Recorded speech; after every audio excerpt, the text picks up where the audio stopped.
Hey guys, thanks again for joining us. So I think last time we actually shot one of these videos, because it's been a while now, we had just left Kalgoorlie. So we left Cal to head back to Esperance because we really loved Esperance. So yeah, we just realised that we missed the water too much, so we had to go back to Esperance. Well, it's hard to get accommodation there, but especially around Christmas. But we managed to, thanks to a couple of friendly locals. And it was also easy to find work there, so that was good. yeah, it seems to be a thing we're finding a little bit around WA, is that there's plenty of work, but there's no accommodation for anybody. So it's kind of a catch-22 for all these poor little communities. Even with the brand new RAC park, we were there around Christmas, and it is impossible to get in anywhere. Everywhere was booked. So if you are thinking of going to Esperance, here are the 3 things I think you need to know.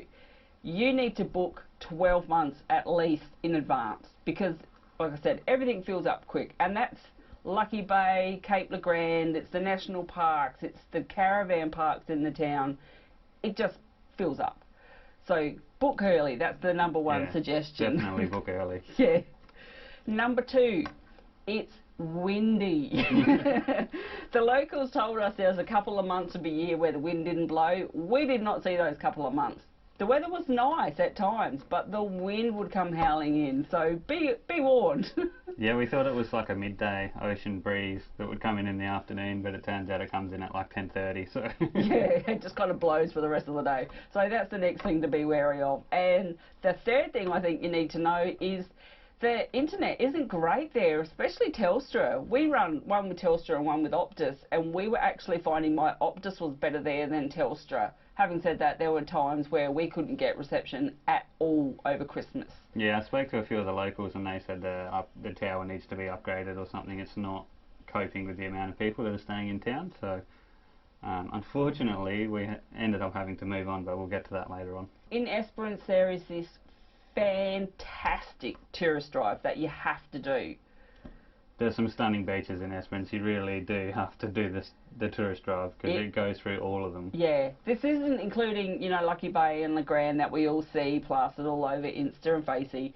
These are the other beaches in town. You may have seen Twilight Cove with the big hole in the rock. But honestly, we did the drive several times. We took time to go down. I think we explored nearly every single beach that there is to see there. Yeah, we were there for a good 6 weeks. So yeah. It might have been longer than that, 2 months probably. But, yeah. Yeah, so we had plenty of time to have a look around. And the beaches are amazing. That water... no photoshopping involved. It is truly that blue. It's amazing. It's just this stunning, clear turquoise and then this deep, deep blue. It's amazing. Yeah, it's a great area. There's some awesome sunsets there too. We went to Observatory Beach and did a sunset down there actually on the sand, and it was amazing.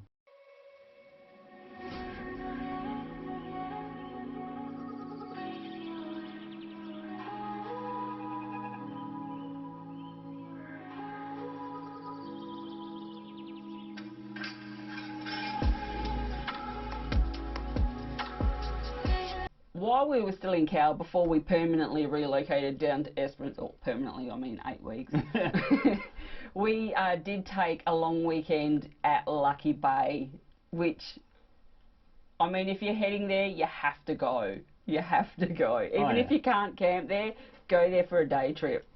Yeah, no, you got to go. If you want to stay there, you have to book well in advance, but it's definitely worth it if you can get in there. Honestly, I would plan my Esperance trips around the availability to camp at Lucky Bay. Yeah, it's basically like camping in a national park, but it's more like a caravan park. The sites are flat. Huge. The toilets are nice and clean. Showers, flushable toilets, running showers. Yeah, it's basically a caravan park in the national park, which is pretty rare. So. And I think there's 50-something sites there, and I don't think you actually get to pick your site. You drive around, you find your site, and then you go and check in with the camp host and give them the site number you are. You do need a parks pass as well to get in. Yeah, that's right, yeah. Which we grabbed a yearly one, which cost us like $120, and we can get into any of the national parks in WA for 12 months. But that's basically paid for itself already, which we'll explain in our Hope 10 video, which will be coming up. A day pass into the national parks is about $15. Yeah. So there you go. It doesn't take very much to get your 120 bucks back. Yeah, no, we've definitely got our money's worth on that, and we'll be doing it again, I think. But anyway, back to Lucky Bay. This is the beach where you will get kangaroos on the beach, if you're lucky. We've been there in the winter. It was cold, it was windy, there were no kangaroos. One day that we got down there, it was beautiful, mid-20s, mint weather, and the kangaroos were down on the beach. So I was lucky enough to get this one little lady and her Joey next to the car all to myself for about 30 seconds before I got swamped by people trying to get pictures of this kangaroo. It's a great little beach because you can go drive down onto the beach, you can pull your car up, go fishing for the day.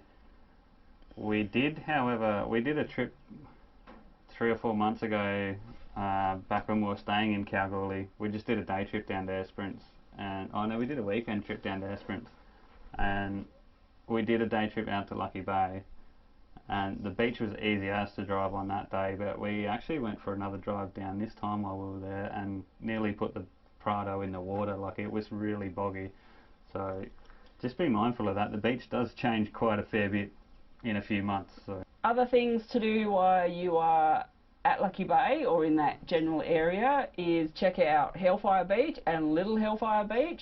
Cape Legrand too. Oh yeah, go and have a look at Cape Legrand, and there is actually a beach run you can do in your car from Cape Legrand back down to Wiley Beach, which is right near Esperance. Yeah, it basically gets into Esperance. So if you're keen enough, I did speak to a few locals, told me it was fairly soft in some spots, so it's a 20k trip or something, I think, right along the beach. It's quite a way on the beach. Having said that, when we were in Woody Island, we could see people doing it at night. We could see their lights driving down the beach. And so yeah, check out Hellfire Beach, check out Cape Legrand, and if you like a really good hike, there's Frenchman's Peak, which we didn't get to do mainly because of me, but I think it would be quite a stunning walk. It'll be tough, but it'll be stunning. Yeah, I've heard it can be pretty slippery. We also went the other way from Lucky Bay down to Rossiter Bay, and John Can, I think the place was called, the little memorial that we saw. Yeah, there's a little bird sanctuary in there too. You take a bit of a walk in through the scrub. Just keep an eye out for snakes, because we stepped over one apparently. Yeah, on the way out, didn't even notice. Thought, why did that stick move under bed? And I went, oh, it's a snake.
Just one thing with Rossiter Beach, when you go around there, the road was heavily corrugated when we drove around there, so maybe let your tyres down when you leave Lucky Bay if you're going to go around that way. Actually, that might be a tip for anywhere in WA so far we found.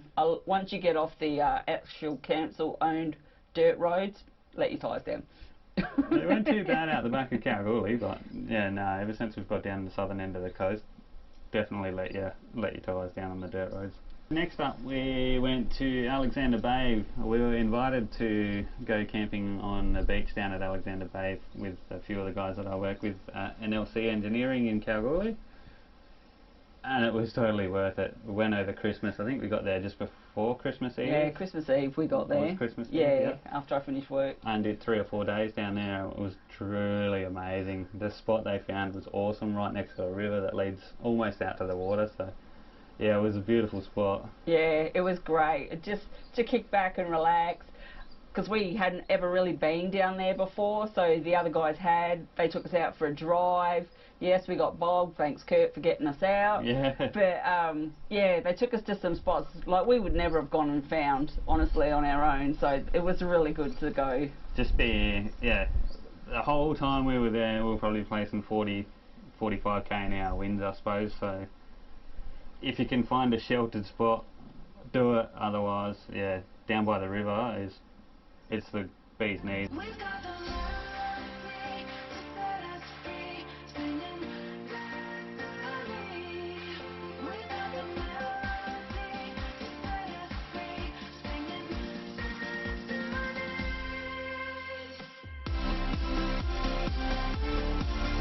There is a national parks camp there, but of course that's one you can't book at, and it feels really far. So these guys had this spot, they were there a few days before us, so they had this spot all marked out with plenty of room for us all. But you can pretty much just pull up anywhere in the dunes. Yeah, free of charge too. Yeah, yeah. Just your national park pass to get in, and that's it. Yeah. So, yeah, it's totally worth it. But we spent a few days over Christmas. Probably one of the best Christmases I've had. First time we've camped on a beach for that long. Yeah, so, yeah. Yeah, it was pretty damn good. Got to say, we had the Boxing Day test happening in the camp. It was the best one ever. Big shout out to Aaron for the pitch work. He's a committed man. Gone above and beyond to give us a pitch. I'll put some photos in the video for you guys to have a look at. He's put some serious commitment into that. I've never seen a cricket pitch that flat on the beach.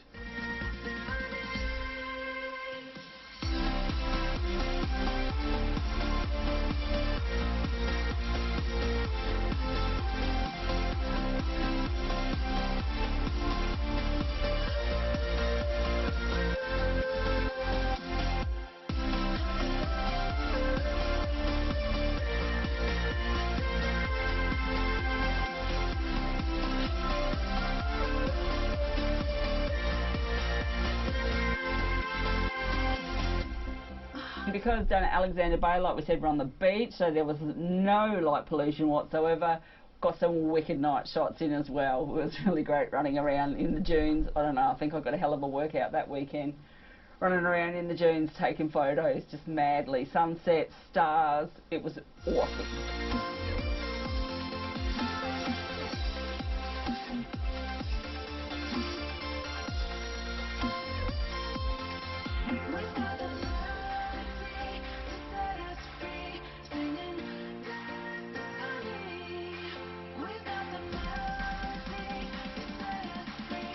Shout out to Pixie as well for the fireplace or fire Jenga, which I've never played before. That was something different. Toes got a bit warm, but it was a good night. So thanks guys for inviting us down. Yeah, of course. Following not long behind Christmas would be New Year's Eve, and we were both a bit like, what are we going to do this year? Being just us in a strange place, nobody that we really know. So we thought, again, let's go camping.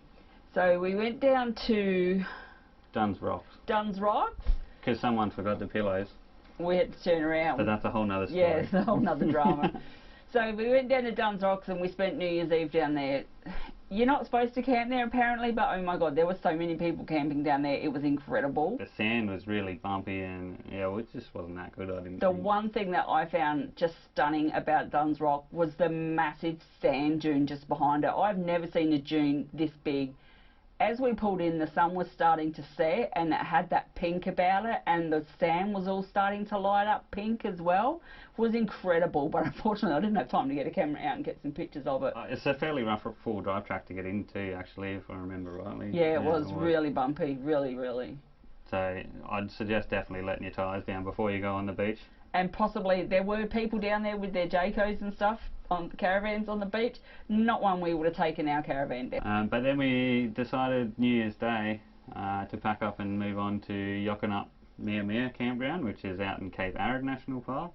So Thomas River is also known by. We only actually decided to go out there for a day trip. We thought we would just go out and have a look, and then we were doing a trip through the top campground, which is the Yokonup. And we just happened to be following the camp host. We asked a question and they said they had campsites free everywhere. So New Year's Day we pulled up the tent and got the best campsite in that area. So number one if you're going, unless you know that we're heading back there that weekend, and in that case number one's not available. Yeah, we only took the tent the first time, but the sites were that flat and the area was just so good we ended up going back in the caravan. Yeah, we went back the next weekend, which was our last weekend in Esperance too, coincidentally. I think site one would be one of the only ones that would probably have ocean views. I'm not sure if the other one's too much. Like, you'd have to actually walk out of your site, where this one you didn't. You could see it from the site. Yeah, so. Unless you're the camp host, they got the pick of the sites, of course. Their view was amazing. To get onto the beach there too, it's a little creek crossing. So the Thomas River, as the name suggests, runs right parallel to the beach, and then it flows out to the beach. But the crossing was actually quite small still, so it was easy. The track down was quite challenging. Odd thing. Yeah, just go slow, very slow, and just take it easy going down the hill. It's not that bad, it just looks bad. But then once you get onto the beach, it's pretty easy going.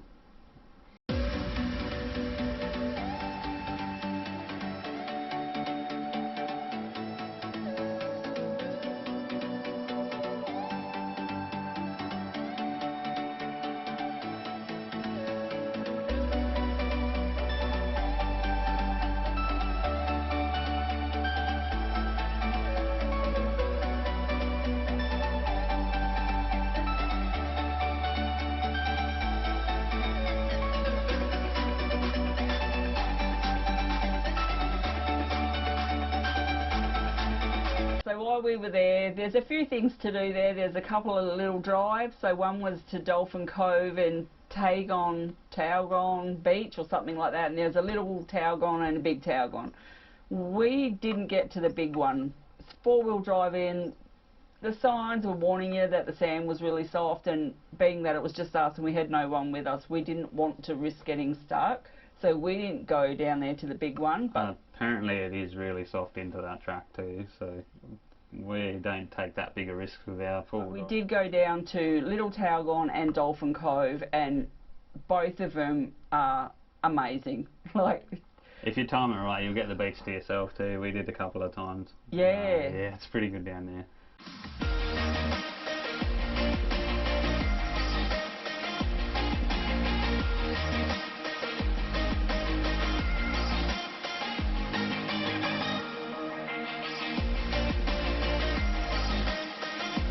If you walk from the caravan or from the campground to Dolphin Cove, then you get a nice swim at the beach at the end of it if it's warm, so then which you it can was. turn around and come back, and if you really want to go for another swim on the way back, beach at the other side. That hike was about 2.5 k's, I think. It's not that far, and it's not too bad. The one that we did, it's only a pretty little easy, one. Yeah.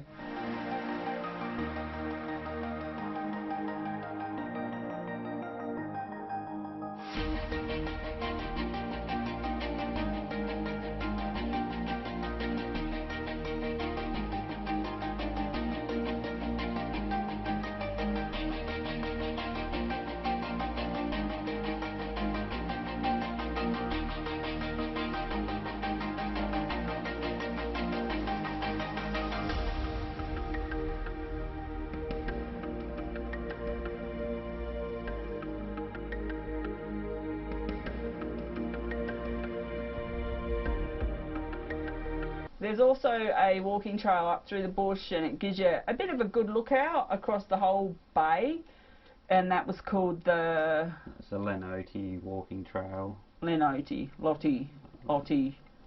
You'll see it anyway if you go in there. But it's, yeah, the view from the top wasn't too bad.